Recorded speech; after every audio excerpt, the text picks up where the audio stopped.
ఒక బౌల్ తీసుకొని దాంట్లో కొన్ని హాట్ వాటర్ వేసి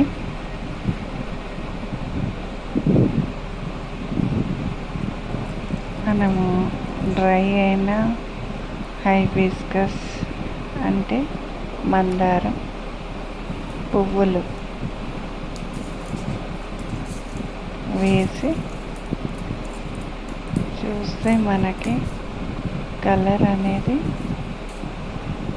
దాంట్లో నుంచి రిలీజ్ అవుతుంది.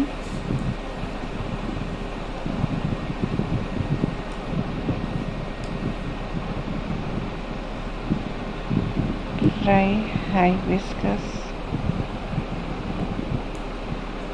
పౌడర్ ఫర్ ఫేషియల్ మళ్ళీ ఆయిల్కి, హెయిర్ ఆయిల్కి బాగా పనిచేస్తుందండి. చూడండి కలర్ ఎంత బాగా వస్తుందో. ఇలా కలుపుతూనే ఉండాలి, కలర్ అనేది బాగా వస్తుంది.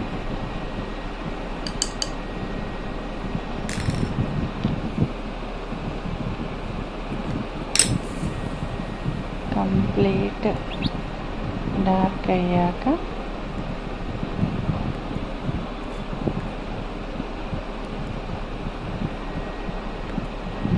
పెటల్స్ అనేది రిమూవ్ చేసి ఐస్